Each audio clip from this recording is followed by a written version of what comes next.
السلام عليكم متابعينا الكرام. واش عمركم تساءلتوا شنو واقع في المغرب دابا بالضبط؟ واش غير استعداد لكأس العالم 2030 ولا كاين شي حاجه كبر بزاف كتوقع في الصمت؟ حيت بصراحه اللي كيدار دابا في المغرب ماشي عادي. حنا قدام ورش وطني ضخم بزاف، بحال الا البلاد كامله كتعاود تبني راسها من جديد، ولكن هاد المره بسرعه خياليه وبخطه مدروسه.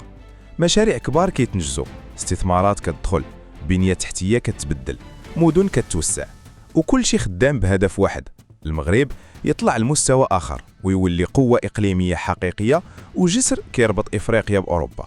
ولكن السؤال اللي كيبقى هو واش فعلا حنا كنمشيو نحو مستقبل مختلف ولا غير موجة حماس مؤقتة؟ حيث اللي كنشوفوه دابا هو تسارع كبير في الأحداث والمشاريع، بحال إلا كاين سباق مع الوقت. كأس العالم 2030 جا غير باش يزيد يسرع هاد الدينامية، ولكن الحقيقة أن بزاف ديال الأوراش كانت بداو قبل منه. من أكبر المشاريع اللي كيهضر عليها العالم هو ملعب الحسن الثاني في بن سليمان، اللي ممكن يوصل بسعة خيالية تفوق 115 ألف متفرج، بتصميم مستوحى من الخيمة المغربية ولكن بتكنولوجيا حديثة جدا، وبتجربة ماشي غير ديال كرة القدم ولكن عرض عالمي كامل. وحتى كاين كلام أنه ممكن يحتضن نهائي كأس العالم. ولكن ماشي غير هذا المشروع بوحده اللي كيعطي الصورة الكبيرة، حيث المغرب ما بداش من الصفر، بل اختار يطور الموجود. ملاعب بحال الرباط وطنجة ومراكش وأكادير أصلا خدامين، ودابا غير كيدوزوا من التحديثات باش يوصلوا للمعايير العالمية. وهذا الشيء كيبين عقلية جديدة، ماشي هدم وبناء من جديد ولكن تطوير سريع وذكي.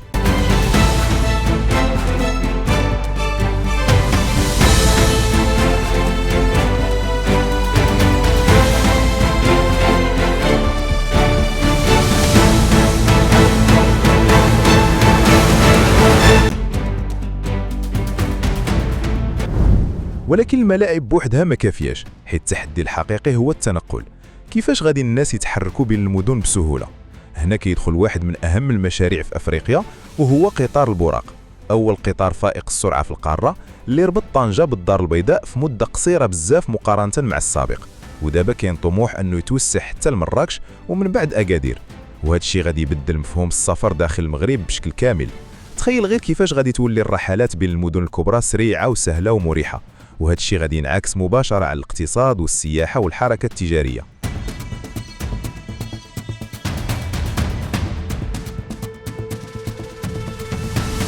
وزيد على ذلك تطوير طرق السيارة خصوصا بين الدار البيضاء والرباط وطنجة، حيث الهدف ماشي غير تسهيل التنقل ولكن حتى تخفيف الضغط وتحسين تدفق الاقتصاد، لأن الطرق هي شرايين أي دولة.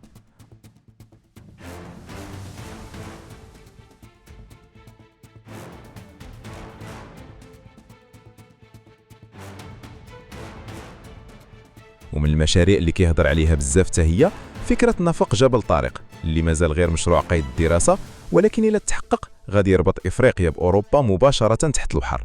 وهذا الشيء ممكن يخلق تحول تاريخي في التجارة والنقل في حوض المتوسط كامل. وعلى مستوى آخر، المغرب حتى هو كيشهد تحول في قطاع الصحة، مستشفيات جديدة كتبنى، خدمات كتحسن، ورقمنة كتدخل بقوة باش الخدمة الصحية تولي أسرع وأكثر فعالية. والهدف هو رفع جودة الحياة للمواطنين. إلا جمعنا كل هذه المشاريع غادي نلقاو أننا ماشي غير قدام تحضيرات لكأس العالم، ولكن قدام رؤية شاملة باش المغرب يتحول لمنصة اقتصادية وسياحية ولوجستية كبرى تربط بين القارات.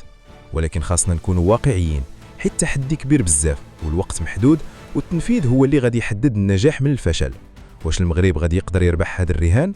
المؤشرات الحالية كتبين أن كاين تقدم واضح وإرادة قوية واستثمار كبير في المستقبل، ولكن السنوات الجاية هي اللي غادي تحسم كل شيء.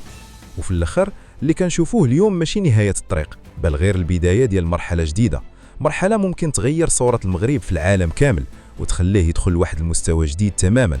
مغرب مختلف، مغرب قموح، ومغرب كيتحرك بسرعة نحو المستقبل.